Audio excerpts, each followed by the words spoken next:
January 31, 1945, Clark Air Base in the Philippines. Major Frank McCoy stood in the scorching tropical heat, photographing something that would fundamentally change how American forces understood their enemy. An intact Mitsubishi G4M Betty bomber sat before him, abandoned by its crew during the American advance. This wasn't wreckage salvaged from a crash site. This was a complete operational aircraft, and what McCoy was about to discover inside would shock him to his core. As he climbed through the inspection panels into the wings, his hands began to tremble. The fuel tanks were completely exposed. No protective coating, no self-sealing rubber, no armor plating. Nothing but thin aluminum skin, maybe 2 millimeters thick, separating thousands of liters of high-octane fuel from enemy bullets. McCoy had examined dozens of crashed Japanese aircraft across the Pacific, but this was different. This was intentional. No Air Force would design bombers this way by accident. The mathematics didn't make sense. The engineering seemed suicidal. Yet here it was, pristine evidence of a design philosophy so alien to Western thinking that it would take months for analysts to comprehend what they were seeing. This single aircraft would expose the terrible price Japan paid for performance and reveal why thousands of aviators died in flames over the Pacific. The story of how this bomber came to be and what it cost is one of the most controversial chapters in aviation history. 4 years earlier, the Betty bomber had seemed invincible. December 8, 1941. While smoke still rose from Pearl Harbor, 82 G4M bombers lifted off from bases in Formosa. Their target was Clark Field itself, the primary American airbase in the Philippines. The Japanese formation arrived at 12:35 p.m., flying at 20,000 feet, completely beyond the reach of American anti-aircraft fire. In the devastating attack that followed, 27 bombers dropped over 600 bombs across the airfield. Then 0 fighters swept in at treetop level, their guns tearing apart everything that survived the initial bombing. Of 17 B-17 flying fortresses on the ground, 12 were destroyed outright. Nearly every P-40 Warhawk was reduced to burning wreckage. In just 45 minutes, American air power in the Philippines had been wiped out. What stunned the few surviving American pilots was how the Betty bombers had struck from bases 460 miles away, a feat no American bomber could match at that stage of the war. The Japanese had demonstrated a weapon with reach that seemed impossible. 2 days later, the Betty proved even more devastating. On December 10th, 26 G4M bombers joined older models in attacking Force Z, a British naval task force built around the battleship HMS Prince of Wales and battlecruiser HMS Repulse. The attack began shortly after noon. Japanese bombers approached in coordinated waves, their torpedo runs executed with precision that left British observers stunned. Each Betty carried Type 91 aerial torpedoes, specifically designed for shallow water operations. The results were catastrophic. Prince of Wales, a 43,000-ton battleship representing Britain's newest naval power, took at least 6 torpedo heads. Repulse absorbed 4 more while desperately trying to evade. Both capital ships capsized and sank within hours. 841 British sailors perished. For the first time in naval history, capital ships actively defending themselves had been sunk solely by air power in open sea. The Betty bomber had achieved what naval theorists had debated for decades, and it had done so with apparent ease. Throughout early 1942, the Betty seemed unstoppable. The aircraft hit Darwin, Australia from bases 1,500 miles away. It struck Port Moresby across New Guinea's mountain ranges. It attacked Guadalcanal from Rabaul, projecting Japanese air power across vast ocean distances. American commanders struggled to counter this advantage because their own bombers couldn't match the Betty's incredible range. But this dominance rested on a foundation of impossible demands and dangerous compromises. The story began in September 1937, when the Japanese Navy issued specifications that would define the Betty's entire existence. They wanted a bomber with a top speed of 398 kilometers per hour, capable of cruising at 3,000 meters with a range of 4,722 kilometers when unloaded, or 3,700 kilometers carrying 800 kilograms of bombs or torpedoes. These weren't arbitrary numbers. Japanese planners had calculated the exact distances their forces would need to cover in any future Pacific conflict. From Formosa to the Philippines, 460 miles. From Rabaul to Guadalcanal, 600 miles. From Japanese home islands to potential targets across the Pacific, thousands of miles. The bomber that could meet these requirements would give Japan strategic reach that no other nation possessed. But there was a massive problem. No bomber in service anywhere in the world in 1937 could come close to these specifications. The man tasked with the impossible was Kiro Hanjo, who led the Mitsubishi design team. Hanjo had studied bomber design at Junkers in Germany, absorbing European engineering principles before returning to Japan. He understood immediately that meeting the Navy's requirements would demand compromises that Western air forces would never accept. The mathematics were brutally simple. To achieve the required range, the aircraft needed massive fuel capacity. Each liter of aviation fuel weighed about 0.8 kilograms. The Betty would need 4,780 liters of fuel, meaning approximately 3,800 kilograms of fuel weight at full load. To achieve the required speed with this fuel load, the aircraft needed minimal empty weight. But here's where it got impossible. Protection systems were heavy. Armor plating to protect crew positions would weigh hundreds of kilograms. Self-sealing fuel tanks added substantial weight through rubber compounds and additional structure. Fire suppression systems added more weight. The cumulative weight of adequate protection would prevent achieving the required performance. Hanjo made a decision that would haunt Japanese aviation for the entire war. Protection would be sacrificed for performance. The fuel tanks would be unprotected aluminum construction, no self-sealing compounds, no armor plating, no fire suppression beyond basic extinguishers. Every kilogram saved would be invested in fuel capacity and range. Hanjo wasn't naive about the risks. His team calculated the vulnerabilities that unprotected fuel tanks would create. They knew combat damage to the wings would likely prove fatal, but they also knew the Navy's requirements couldn't be met any other way with available technology. The consequences of that decision became brutally apparent at Guadalcanal. August 8, 1942, marked the turning point. 23 G4M bombers from the 4th Air Group departed Rabaul to attack American positions at Guadalcanal. American fighters intercepted the formation over Savo Island. What happened next was a slaughter. 18 of the 23 Betty bombers were shot down. Approximately 120 aviators died in what became the single worst G4M loss during the entire campaign. American fighter pilots reported the same observation across every engagement. The Betty exploded into flames with minimal hits. 2 or 3 rounds anywhere along the fuselage or wings produced catastrophic results. The aircraft earned grim nicknames that spread rapidly through American squadrons: Flying Cigar, One-Shot Lighter, Flying Zippo, all references to the Betty's terrifying tendency to burst into flames from the slightest battle damage. By October 1942, when Lieutenant Commander John Blackburn arrived at Guadalcanal commanding Corsair fighters, the Betty's reputation had transformed completely. In his later reports, Blackburn described how easy the bombers went down. Hit them anywhere along the fuselage or wings and they'd explode. American pilots actively hunted them, recognizing them as among the most vulnerable targets in Pacific skies. The mathematics were inexorable. Japanese forces needed to strike American positions to contest control of the island. Betty bombers provided the only means of delivering meaningful strike capability from Rabaul. But every mission resulted in losses that couldn't be replaced. August 9th saw more bombers lost. August 10th brought additional casualties. By the end of August, the 4th Air Group had been effectively destroyed as an operational unit. September brought no relief. Betty formations continued striking American positions, and American fighters continued destroying them in overwhelming numbers. By November, when the Guadalcanal campaign effectively ended with Japanese withdrawal, Betty losses exceeded 100 aircraft. Crew casualties approached 700 men dead. The exchange rate was completely unsustainable. Japan's most capable land-based bomber had been rendered obsolete by its own vulnerabilities, transformed from a feared weapon into what American pilots called easy meat. The unprotected fuel tanks that permitted 6,000-kilometer range also guaranteed that any hit to the wings or fuselage would likely prove fatal. The Betty's vulnerability reached its most symbolic demonstration on April 18, 1943. American codebreakers intercepted Japanese communications indicating that Admiral Isoroku Yamamoto, the architect of Pearl Harbor and Japan's most important naval commander, would fly from Rabaul to Bougainville aboard a G4M bomber with fighter escort. This presented an extraordinary opportunity. 18 P-38 Lightnings from the 339th Fighter Squadron were assigned to intercept the flight, though only 16 actually flew the mission after mechanical issues. The mission required extraordinary precision.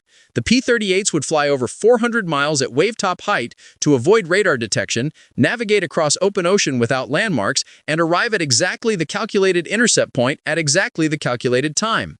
Any error in navigation or timing would result in mission failure. The P-38s departed Guadalcanal at 7:25 a.m., flying at 50 feet above the ocean for over 400 miles while maintaining strict radio silence. The formation arrived at the calculated intercept point with precision that would become legendary in aviation history.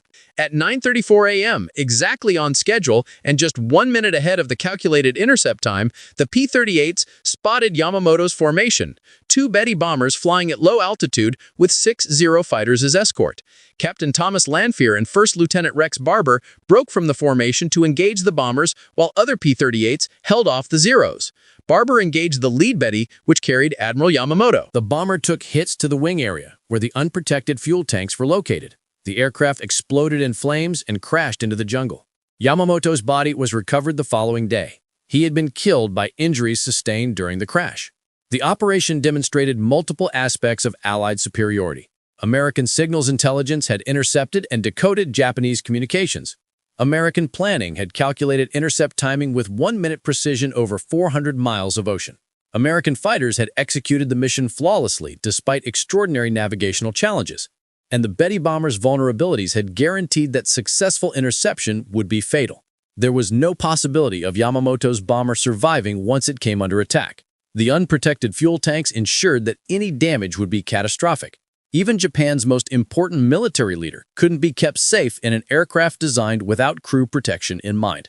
By 1943, Japanese engineers recognized that modifications were essential, but it was already too late.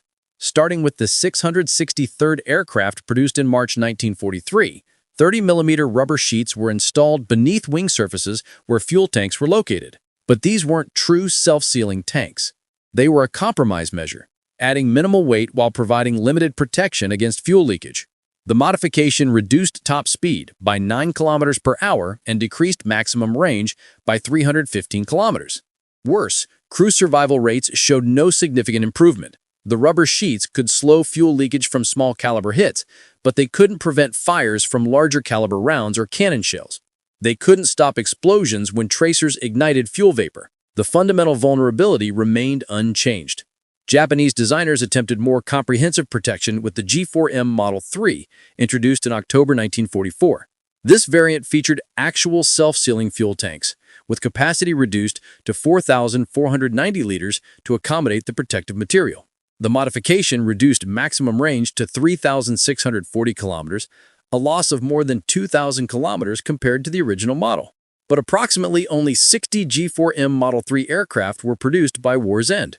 The modification came too late and in too limited numbers to affect the Betty's combat record. By late 1944, American air superiority was so complete that no level of fuel tank protection would have permitted Betty bombers to operate effectively. The most dramatic demonstration of the Betty's fatal flaws came on March 21, 1945. 18 G4M bombers took off from Kanoya Air Base, each carrying an MXY-7 Oka rocket bomb beneath its fuselage.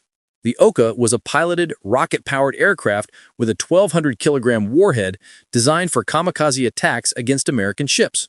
The mission required the bombers to fly within 20 kilometers of their targets before releasing the Oka aircraft. The formation departed at approximately 2:30 p.m., heading toward American naval forces off Okinawa. Each bomber carried an Oka weapon beneath its fuselage, adding substantial weight and drag that reduced speed and maneuverability. The bombers were even more vulnerable than usual, unable to evade effectively while carrying the Oka loads. American radar detected the formation at approximately 100 miles distance. F-6F Hellcat fighters were scrambled to intercept. The Hellcats reached the Japanese formation well before it approached release range for the Oka weapons. In the engagement that followed, American fighters systematically destroyed the entire formation. Not a single Betty bomber survived to reach release range.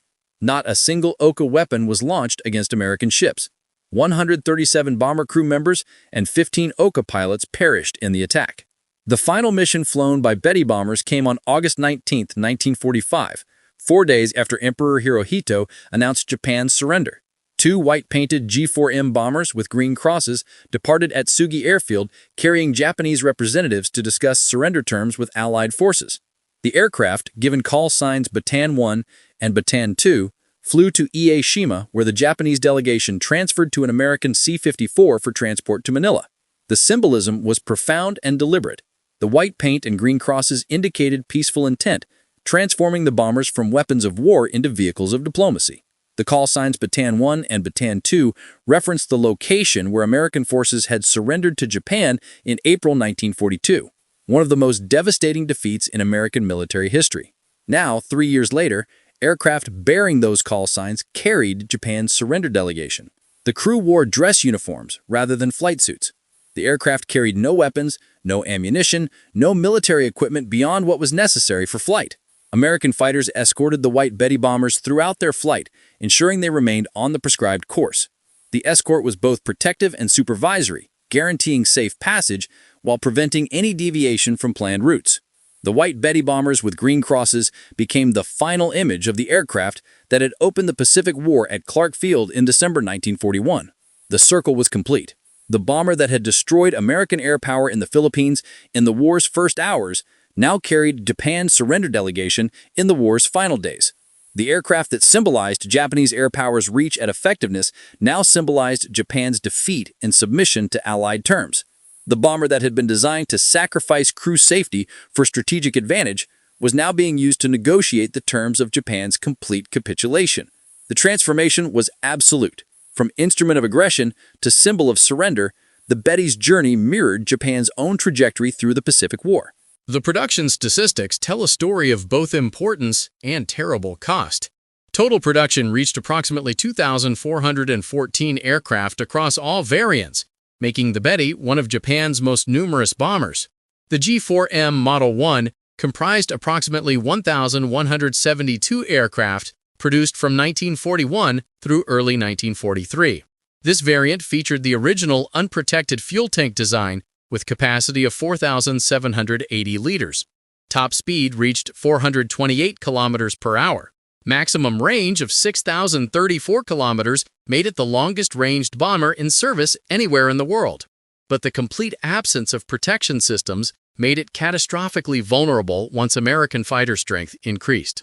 The G4M Model 2, with increased fuel capacity and slightly higher speed, accounted for approximately 1,142 examples produced from 1943 through 1945. The G4M Model 3, the only variant with actual self-sealing fuel tanks, saw production of only 60 to 91 aircraft.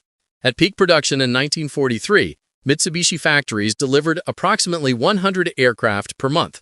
Over 4 years of war, Mitsubishi delivered roughly 2,400 aircraft to Japanese Navy units across the Pacific theater. But production statistics tell only part of the story. Loss rates tell the rest. Few Betty bombers survived to war's end. The overwhelming majority were destroyed in combat, consumed by the fires that unprotected fuel tanks made inevitable. By August 1945, when Japan surrendered, only a handful of operational Betty bombers remained in service. The aircraft that had numbered in the hundreds in 1942 had been reduced to dozens by attrition that no amount of production could replace. The casualty statistics among Betty crews were similarly devastating. Thousands of Japanese aircrew died in Betty bombers, their deaths made nearly inevitable by the aircraft's fundamental vulnerabilities. The unprotected fuel tanks created conditions where survival depended entirely on avoiding combat damage. Once hit, Betty bombers rarely survived. Once on fire, they never survived.